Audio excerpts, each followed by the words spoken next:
8। Thompson के model में क्या होता था? Thomson atomic model it is like Christmas pudding. जैसे कि चारों तरफ नेगेटिव चार्ज होता है और बीच में पॉजिटिव चार्ज होता है। वाटरमेलन में जैसे वाटरमेलन में क्या होता है? सीड जो होते हैं, सीड्स होते हैं। ओके, तो उसका हम अभी एक डायग्राम सा बनाने की कोशिश करते हैं थॉमसन मॉडल का। क्या बनाया था हमारे थॉमसन सर ने ना, ऐसे उन्होंने एक एटॉम बनाया था और उसमें, अरे स्पेरिकल था एटॉम, उन्होंने बताया atom is of a spherical shape and उसके अंदर जो रेड पार्ट होता है, उसका जो रेड पार्ट होता है वो क्या होता है? Positive charge. जो रेड पार्ट होता है वो होता है positive charge. Positive charge dispersed through out the atom. Positive charge dispersed through out the atom. But जो हमारा इलेक्ट्रॉन होता है, जैसे उसमें काले काले बीज होते हैं ना, वैसे ही उसमें इलेक्ट्रॉन एम्बेडेड होते हैं, मतलब लगे हुए होते हैं। जैसे कि हमारे पुडिंग या फिर केक के ऊपर चेरी लगा हुआ होता है, हाँ कि नहीं? बर्थडे केक में चेरी लगा हुआ होता है कि नहीं होता? ऐसे ही बताया गया उन्होंने। या फिर वाटरमेलन के अंदर अगर आप पूरा वाटरमेलन को एक एटम मानते हो तो उसके अंदर जो रेड पार्ट होता है वो होता है पॉजिटिवली चार्ज, और बाकी जो नेगेटिवली चार्ज इलेक्ट्रॉन्स होते हैं वो होते हैं हमारे सीड्स। तो ये जो बहुत ही मतलब पुराना अप्रोच था वाटरमेलन मॉडल या फिर प्लम पुडिंग मॉडल, बहुत ही पुराना अप्रोच था और इसका एटॉम के साथ दूर दूर का रिश्ता नहीं है। ओके, पर हम ये क्यों पढ़ रहे हैं? हम ये पढ़ रहे हैं क्योंकि ना ये पहला ऐसा कोशिश था।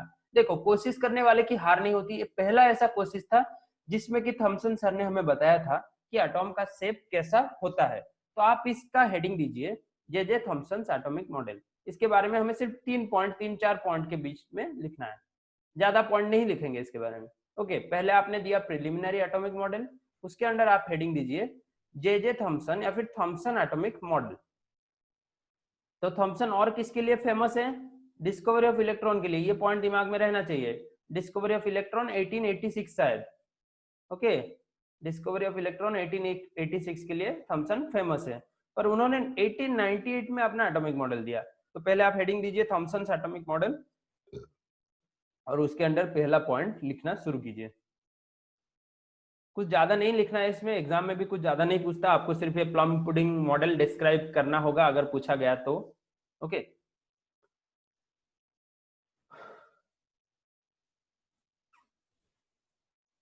ये क्यों नहीं जाता मेरा? ये जो क्या, ये माइक्रोसॉफ्ट का स्क्रॉल क्यों नहीं जाता मेरा?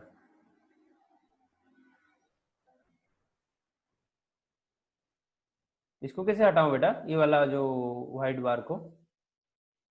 हाँ हाँ, हट गया। नहीं, फिर आ गया। छोड़ो, उसे रहने दो।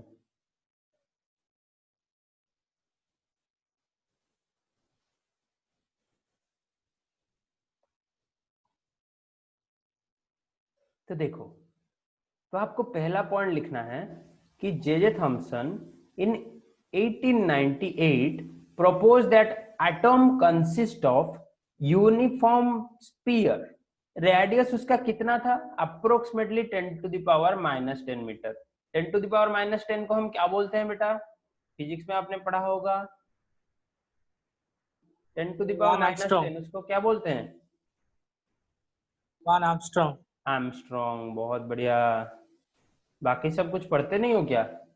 ओके, तो लिखो atom consist of an uniform sphere, radius approximately 10⁻⁻10 meter of positive charge with electrons embedded into it in such a way to give most stable electrostatic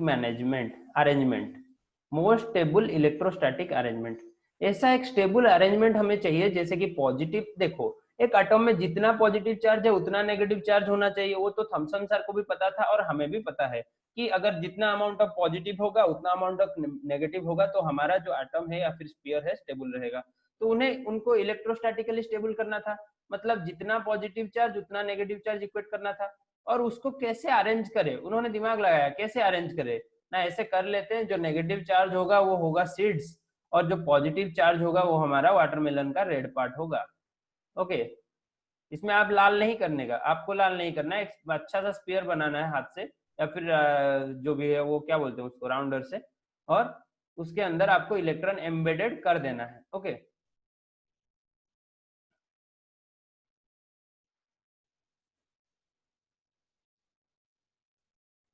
तो आप ऐसे दूसरा पॉइंट लिख सकते हैं, दूसरा पॉइंट लिख सकते हैं, he compared his model with plum pudding और watermelon, with plum pudding or watermelon,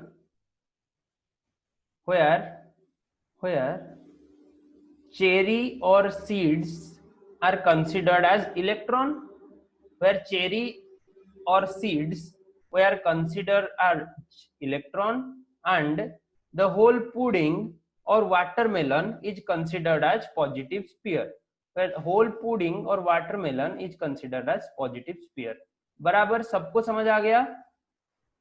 अरे ये बहुत ही आसान चीज है, इसमें समझ नहीं आया तो मुझे बोलो कि सर नहीं समझ आ रहा है और एक बार बताइए, तो इसको हम बोलेंगे। तो अगले पॉइंट में या फिर उसी में ही आप लिख लीजिए, this is known as plum pudding model और वाटरमेलन मॉडल और रेजिन पुडिंग मॉडल। रेजिन मतलब वो जो हमारा होता है ड्राई फ्रूट वगैरह, उससे अगर पुडिंग बनाते हो तो वो भी हो गया रेजिन पुडिंग मॉडल, कोई बात नहीं।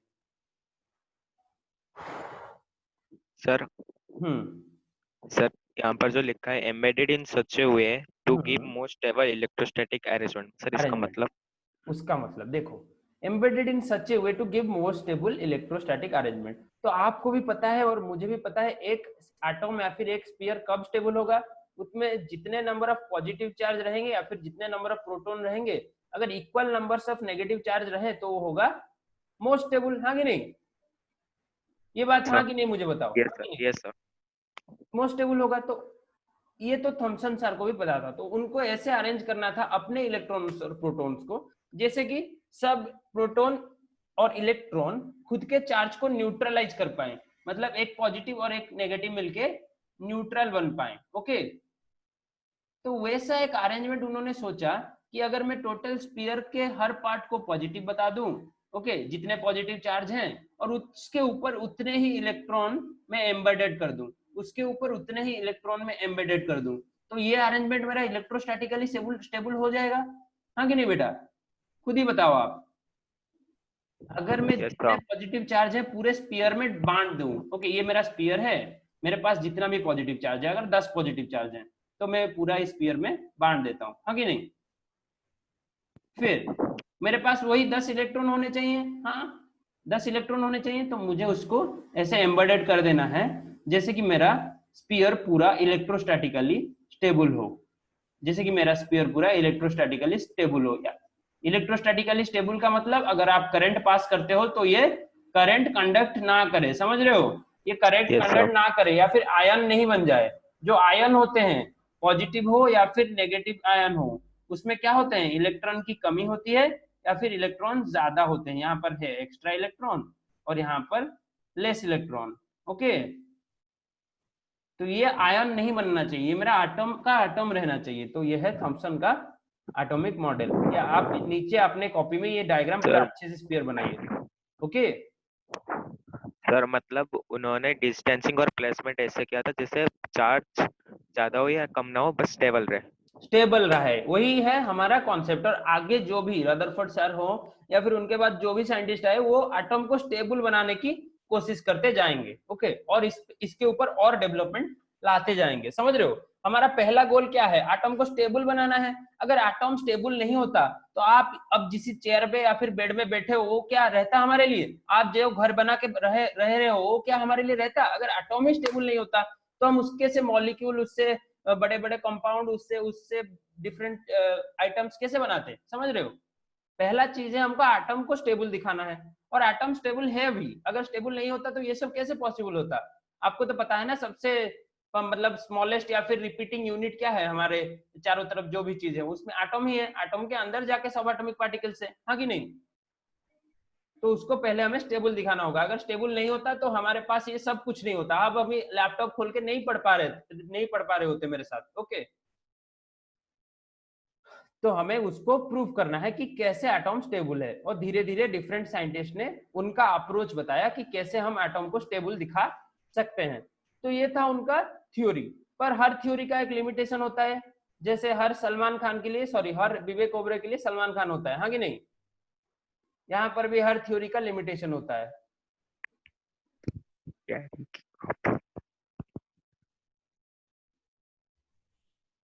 तो लिमिटेशन देखते हैं। कौन पूछ रहे थे डाउट? समझ आया कि नहीं समझ आया? कैसे यस सर, स्टेबल हो समझ रहा में आ है, गया। समझ आया कि? यस और सर। ये तो कोई रियल मॉडल नहीं है, ये तो डिस्कार्डेड मॉडल है। तो इसमें जो थ्योरी दिया गया है वो गलत है, हाँ कि नहीं? अरे गलत है कि नहीं ये थ्योरी पूरा? पर हमें पढ़ना है, क्योंकि ना ये पहला अप्रोच था ऐसा कुछ जो कि हमें दे रहा था एटॉम का शेप। तो लिमिटेशन के अंदर लिखो, this could not satisfactorily explain the results of some later experiments। आगे जो एटम के ऊपर एक्सपेरिमेंट किए गए, ये मॉडल वो समझा नहीं पाया। अगर ये एटम का मॉडल होता तो ये एटम के ऊपर जितने भी पॉसिबल एक्सपेरिमेंट होते तो उनको ये समझा पाता, पर ये समझा नहीं पाया। Like Rutherford's gold foil experiment. तो रदरफोर्ड गोल्ड फॉइल एक्सपेरिमेंट में हमें जो रिजल्ट मिले ये उसको समझा नहीं पाया। ओके, तब आते हैं हमारे मतलब इंपोर्टेंट, जो कि लॉन्ग क्वेश्चन में आ जाता है आपका 5 मार्क्स का। आपका जो 5 मार्क्स का लॉन्ग क्वेश्चन आ जाता है उसके ऊपर आते हैं। अभी ये लिमिटेशन लिख लिया सबने? लिमिटेशन लिख लिया सबने बेटा? अरूप, स्नेहा, जुगेंद्र बेटा आपका कितना मार्क रहा? मुझे आपने बताया नहीं।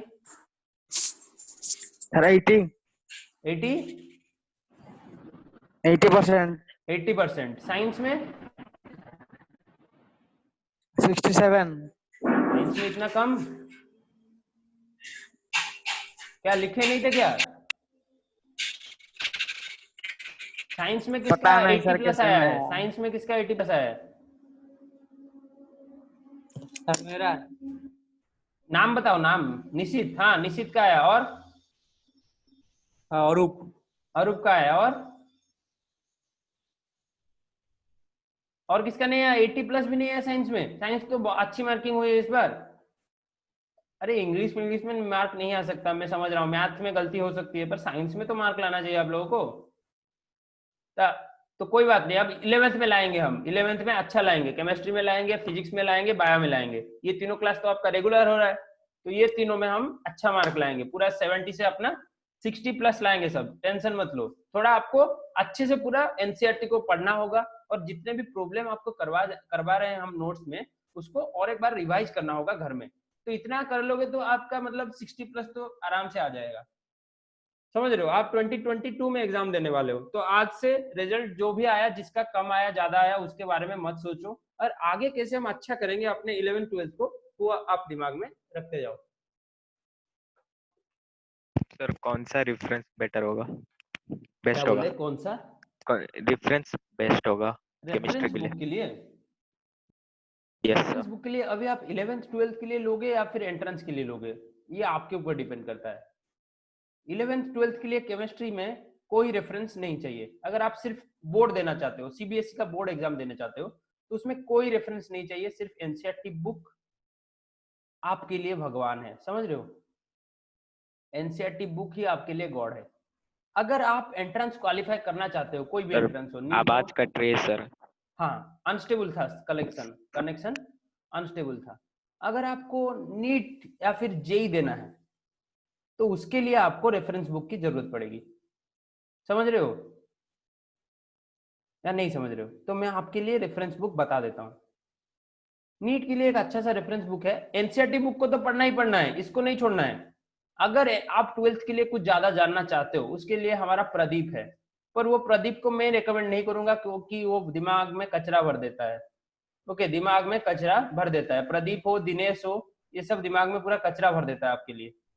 ओके, अगर आपको 12th के लिए प्रिपेयर ही करना है, तो 12th क्लास में आपको एक ऐसा बुक लेना होगा जिसमें कि सारे प्रीवियस ईयर दिए हैं। जैसे कि आर्यंत का एक ऑल इन प्रीवियस ईयर का आता है, या फिर ऑल इन वन का आता है। और पिछले साल मुझे एक बच्चे ने दिखाया था, एग्जाम आइडिया कुछ बुक होता है, उसमें भी सारे क्वेश्चन होते हैं और सारे फॉर्मूला होते हैं।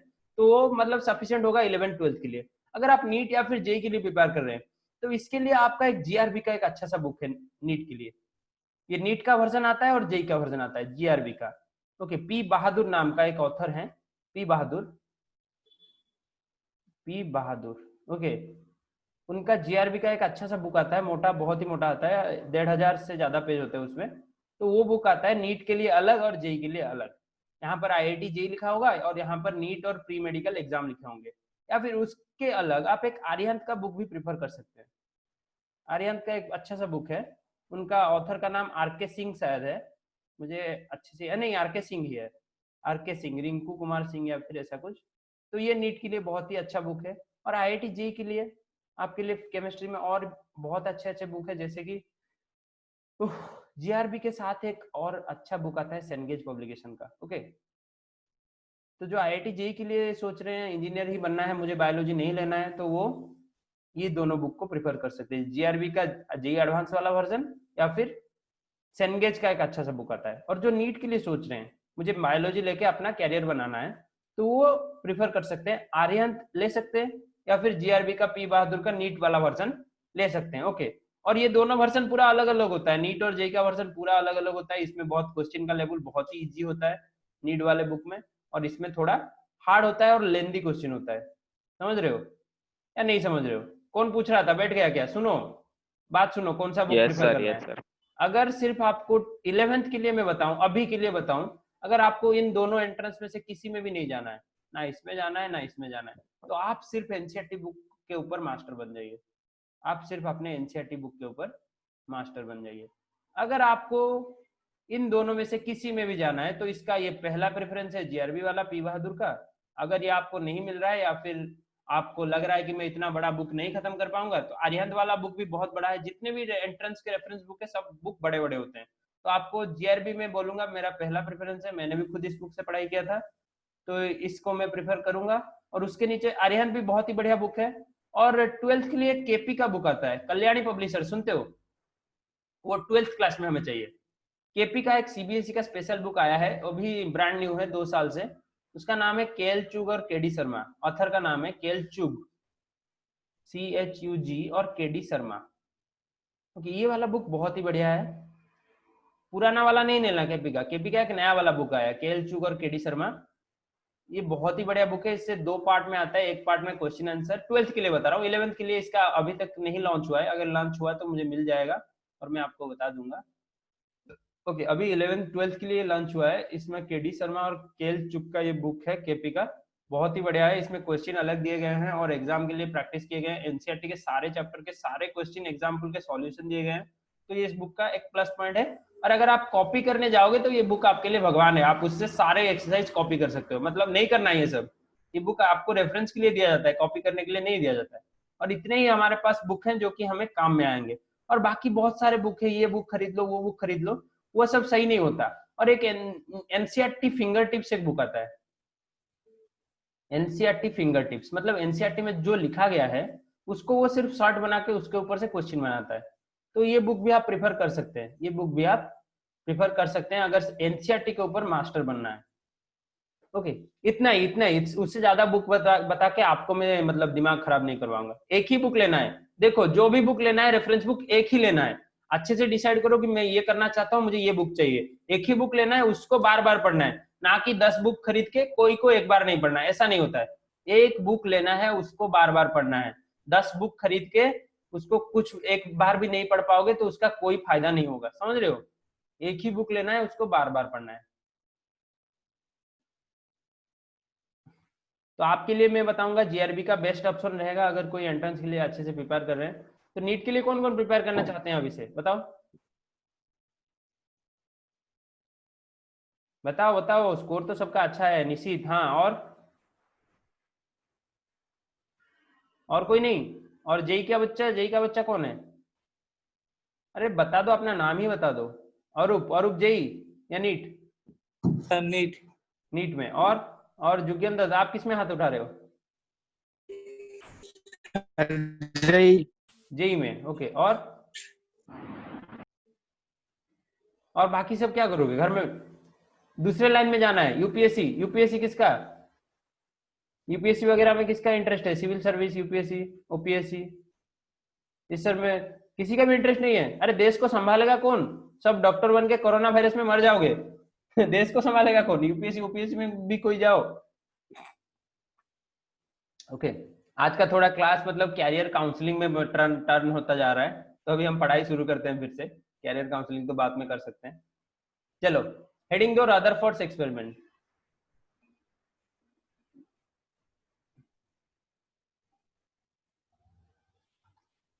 Rutherford's experiment. तो थॉमसन के 11 साल के बाद रदरफोर्ड हमारे आए और उन्होंने बताया कि मैं एक एक्सपेरिमेंट किया था सर, उसमें मैंने एक गोल्ड प्लेट पे अल्फा पार्टिकल बम्बार्ड किया था हाई स्पीड में। ओके एक गोल्ड प्लेट में मैंने अल्फा पार्टिकल बम्बार्ड किया था हाई स्पीड में, और मुझे उस एक्सपेरिमेंट से कुछ एस्टोनिशिंग रिजल्ट मिले, जो कि थॉमसन के एटॉमिक मॉडल के साथ मेल नहीं खा रहे हैं। जो कि थॉमसन के एटॉमिक मॉडल जो बोल रहा है कि पॉजिटिव चार्ज चारों तरफ है और उसमें इलेक्ट्रॉन एम्बेडेड है, उस थ्योरी से मेल नहीं खा रहा है। तो मैं उसका क्या करूं? तो रदरफोर्ड ने अपना खुद का एक एटॉमिक थ्योरी दिया। तो देखते हैं उनका एक्सपेरिमेंट क्या था, फिर उन्होंने थ्योरी क्या दिया।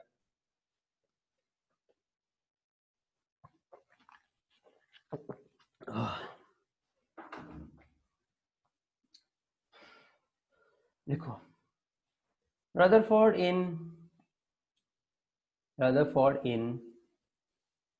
1909 along with his ये मत लिखो। In 1909 experimented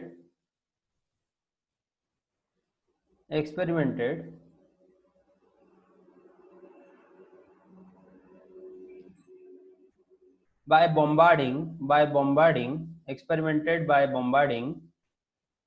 alpha particle to gold foil, to a thin gold foil। सब लिख रहे हो कि नहीं लिख रहे हो? अल्फा पार्टिकल क्या होता है? Arup? Helium 2 plus. Helium 2+। Okay helium से मैं 2 इलेक्ट्रॉन निकाल लूंगा तो वो अल्फा पार्टिकल बन जाएगा। फिर ये हुए लिख लिए, इतना लिख लिए? ओके इतना कंप्लीटली लिख लिए? Yes sir. तो अब एक छोटा सा हेडिंग दो, एक्सपेरिमेंटल सेटअप। हमने एक्सपेरिमेंटल सेटअप कैसे बनाया? अब पहले आप एक्सपेरिमेंट शुरू करने से पहले आपको कुछ सेटअप तो बनाना पड़ेगा ना, तो उसको लिखो एक्सपेरिमेंटल सेटअप। कोई बात नहीं, क्लास खत्म 10 मिनट के बाद खत्म होने के बाद और एक बार हम जुड़ेंगे, आज ये पार्ट खत्म करना है। Experimental setup. गिरिजा क्लास रे अच्छु ना पढ़ेलु कड़े एक्सपेरिमेंटल सेटअप। अच्छा तो लिखो बसिकी कॉपी रे लिखु था, क्लास में लिखो, खुद को एंगेज करो, लिखोगे तो ही याद रहेगा। अगर बैठ के सुनोगे तो कुछ टाइम बाद बोरिंग लगेगा। हमारा कंसंट्रेशन, ये तो ऑफलाइन क्लास नहीं है कि मैं तुमको गाली दे सकूं, तुमको मार सकूं, तो नहीं मार पाऊंगा। तो यहाँ पर ऑनलाइन क्लास में मैं सिर्फ समझा सकता हूँ कि देखो, देख के स्क्रीन में आप फोकस करो और लिखते जाओ, जितना लिखोगे उतना ही अच्छा रहेगा। तो एक्सपेरिमेंटल सेटअप हेडिंग दो, तो लिखो पहले we have a source, पहला लिखो we have a source where radioactive substance like radium emits alpha particle। okay radioactive substance like radium emits alpha particle। आप रेडियम ले सकते हो, यूरेनियम ले सकते हो, प्लूटोनियम ले सकते हो, कुछ भी ले सकते हो, पर जो अल्फा पार्टिकल इमिट कर पाएगा ऐसा कुछ लेना पड़ेगा। Okay then a thin gold foil placed is placed at some distance।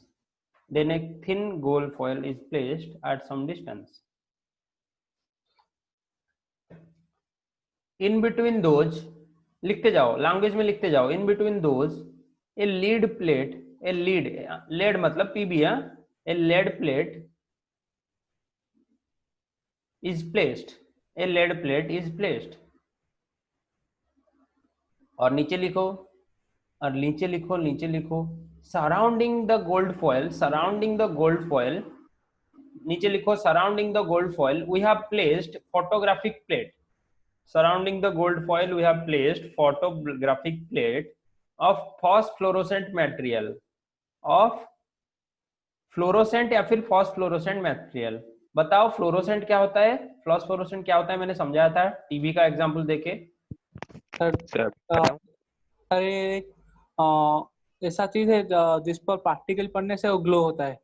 हाँ, जिसमें पार्टिकल नहीं, इलेक्ट्रॉन या फिर पॉजिटिव नेगेटिव कुछ भी आके हाई स्पीड में बम्बार्ड होने से ग्लो करता है, जैसे कि हमने कैथोड रे एक्सपेरिमेंट में देखा था और एनोड रे एक्सपेरिमेंट में भी देखा था, जिसमें चार्ज पार्टिकल बम्बार्ड होने से ग्लो करता है। हमारा टीवी में भी वही मैकेनिज्म चलता है। ओके, कहां तक लिखे थे बेटा, कहां तक लिखे थे अरूप, बताओ। Sir surrounding the gold foil we place photographic plate of fluorescent material. Fluorescent material like ZnS, zinc sulphide है, लाइक जेडएनएस, बाकी सब लिखते जाओ, लाइक जेडएनएस। ओके, ये हो गया हमारा एक्सपेरिमेंट का पूरा सेटअप, इससे ज्यादा कुछ नहीं है। ये हो गया हमारा एक्सपेरिमेंट का सेटअप। अब लिखो एक्सपेरिमेंट करेंगे तो उसमें ऑब्जर्व करेंगे कुछ एक्सपेरिमेंट होने के बाद, या फिर पहले लिख लो एक्सपेरिमेंट, एक्सपेरिमेंटेशन, एक्सपेरिमेंटेशन लिखो, या फिर प्रोसीजियर भी लिख सकते हो, कुछ भी लिख सकते हो, आपका मतलब आपकी मर्जी, लिख लो। एक्सपेरिमेंटेशन लिखो। एक्सपेरिमेंटेशन में पहला 3 पॉइंट आएंगे। एक्सपेरिमेंटेशन, एक्सपेरिमेंटेशन में आप लिखो, उसके बाद डायरेक्ट सर सर ऑब्जर्वेशन में सर जंप करेंगे। हाँ, आपने बोला था वो कैथोड रे ट्यूब में अब फॉस्फोरेसेंस और फ्लोरोसेंस में क्या डिफरेंस था, मैंने भी बताया होगा। हाँ सर। फॉस्फोरेसेंस था डिलेड फ्लोरोसेंस, मतलब फ्लोरोसेंट मटेरियल है, इलेक्ट्रॉन आया, हमारा लाइट दिखा। पर फॉस्फोरेसेंस क्या है, ना इलेक्ट्रॉन आएगा, बॉम्बार्ड करेगा और कुछ आधे 1 सेकंड के बाद लाइट दिखेगा, तो वो है फॉस्फोरेसेंट, उसको बोलते हैं हम डिलेड फ्लोरोसेंस। बट अगर इलेक्ट्रॉन या फिर चार्ज पार्टिकल आके बॉम्बार्ड हुआ और लाइट दिखा तो उसको हम बोलेंगे क्या, फ्लोरोसेंस। ये दिमाग में रहना चाहिए। और दोनों ही मटेरियल जेडएनएस हो सकता है, वो फॉस्फोरेसेंस भी दिखा सकता है, फ्लोरोसेंस भी दिखा सकता है। अगर आप केमिस्ट्री में कुछ हायर स्टडी करते हो तो इसके बारे में आप डिटेल में जानोगे, अभी इतना जानो, समझ रहे हो। सर वो आप कैथोड रे ट्यूब में व्हाइट लाइट एमिट कर रहा था इसमें। इसमें भी वही व्हाइट व्हाइट स्पार्क होगा। Okay, okay sir. स्पार्क होगा, जब भी चार्ज आएगा हमें कुछ व्हाइट कलर का स्पार्क दिखेगा हमारे फोटोग्राफिक प्लेट में। ओके, बहुत बढ़िया। अब एक्सपेरिमेंटेशन में लिखो क्या किया हमने। एक्सपेरिमेंटेशन लिखो, the source emits alpha particles, पहला पॉइंट लिखो, the source emits alpha particle in high speed, the source emits alpha particle in high speeds. Okay, और ये लीड प्लेट का काम क्या है, दूसरा पॉइंट लिखो, the lead plate concentrates the alpha particle towards, the lead plate concentrates the alpha particle towards the gold foil. Okay, lead plate को इसलिए रखा है जो जितना भी अल्फा पार्टिकल जिस तरफ भी जा रहे होंगे वो ले लेगा उसको गोल्ड फॉइल के तरफ। Lead plate concentrates the alpha particle towards the gold foil. और लीड का भी यूज यहाँ पर क्यों करते हैं, वो न्यूक्लियर केमिस्ट्री में जब आप पढ़ोगे, रेडियम से अल्फा पार्टिकल लिमिट होने के बाद वो लीड बन जाता है, समझ रहे हो। उसके बारे में अगर आप पढ़ोगे, न्यूक्लियर केमिस्ट्री का आपका चैप्टर है, मैं भी पढ़ाऊंगा उसे, आपको सेकंड ईयर में पढ़ाऊंगा, टेंशन मत लो, न्यूक्लियर केमिस्ट्री अच्छे से पढ़ाऊंगा। एंट्रेंस के लिए होता है वो टॉपिक, बोर्ड में नहीं आता है अभी, पर पढ़ाएंगे जरूर। Okay, lead plate concentrates the alpha particles towards the gold foil. फिर तीसरा पॉइंट लिखो, the high speed alpha particle bombards the gold foil, the high speed alpha particle bombards the gold foil, bombards the gold foil, and we get the following observation, and we get the following observations, and we get the following observations। अब heading दो observation. यहां तक लिख लिया सबने, यहां तक सबने लिख लिया यहां तक सबने लिख लिया। ओके, अब हेडिंग दो ऑब्जर्वेशन, हमने क्या ऑब्जर्व किया अपने एक्सपेरिमेंट से। देखो ये पूरा आप लैब जैसा सोचते जाओ, हम ऑब्जर्व करेंगे फिर उसके बाद कंक्लूजन भी ड्रॉ करेंगे। यहाँ पर जो टेबल है यहाँ पर इसको सॉर्ट करके दे दिया है, पर हमें 2 बार लिखना पड़ेगा इसे, एक बार ऑब्जर्वेशन, दूसरे बार कंक्लूजन। पहले ऑब्जर्वेशन में लिखो, ऑब्जर्वेशन का पहला पॉइंट क्या हुआ, ये तो आपने 10th में, ये 10th या फिर 9th में कब था ये रदरफोर्ड, ये तो आपने अच्छे से पढ़ा होगा, मैं इसमें कुछ ज्यादा नहीं पढ़ाने वाला हूँ आपको। 9th में था निशित या 10th में? 9th में। 9th में था। नाइट में। ऑब्जर्वेशन में देखो, पहला पॉइंट लिखो, most of the alpha particles most of the alpha particle pass through the gold foil on deflected. Okay, बहुत सारे अल्फा पार्टिकल, जितने भी majority amount of alpha particle वो गोल्ड फॉइल से वैसे ही निकल गए डिफ्लेक्ट हुए बिना। समझ रहे हो? मतलब हमारा जो उसमें कुछ भी स्पार्क नहीं आया, फोटोग्राफिक प्लेट में स्पार्क नहीं आया। फिर reflect without without deflect, deflect with क्या लिखे आप बेटा, और एक बार बताओ। Most of the alpha particles deflect without most of the alpha particle pass without any deflection लिखो, पास विदाउट एनी डिफ्लेक्शन। वो पूरा पास कर गए गोल्ड फॉइल को, कुछ भी डिफ्लेक्शन नहीं हुआ, पास्ड विदाउट एनी डिफ्लेक्शन। फिर दूसरा पॉइंट लिखो, small fraction of alpha particle, small fraction of alpha particle was deflected by small angles. मतलब कुछ अल्फा पार्टिकल्स ऐसे कट होके चले गए, यहाँ पर मेरा गोल्ड फॉइल है ना, कुछ अल्फा पार्टिकल ऐसे स्मॉल एंगल से कट होके चले गए। 30 degree, 35 degree, 40 degree, 50 degree, 60 degree, 90 degree तक भी हो सकता है।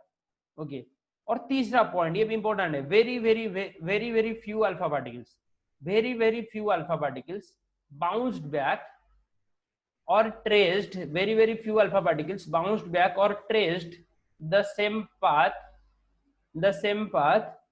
they came, traced the same path they came। okay, वो जिस रास्ते से आए थे उसी रास्ते में लौट गए, वो वेरी वेरी फ्यू पार्टिकल। तो उनका थीटा कितना आ गया, deflection, angle of deflection theta कितना आ गया, 180 डिग्री। जिस रास्ते से आए थे उससे उसी रास्ते में उल्टा चले गए। और पहले केस में थीटा कितना आएगा, खुद बताओ, 0 डिग्री। तो ये बीच वाले केस में थीटा कितना होगा, 1 डिग्री से लेकर 179 डिग्री तक, या फिर 179.9 डिग्री तक भी ले सकते हैं। ओके, 0 से 180 के बीच होगा, ऐसे भी आप लिख सकते हो, 0 से 180 के बीच होगा। अगर 0 हो गया तो वो हो गया नॉन डिफ्लेक्टेड, और 180 हो गया तो वो हो गया बाउंस बैक, या फिर जिस रास्ते से आया था उसी रास्ते में बैक हो गया। ओके, ये था हमारा 3 ऑब्जर्वेशन। वही 3 ऑब्जर्वेशन के लिए हम 3 कंक्लूजन लिखेंगे। पहला पॉइंट के लिए पहला कंक्लूजन, दूसरे पॉइंट के लिए दूसरा कंक्लूजन, और तीसरे पॉइंट के लिए तीसरा कंक्लूजन। हेडिंग दीजिए कंक्लूजन, हेडिंग दीजिए कंक्लूजन।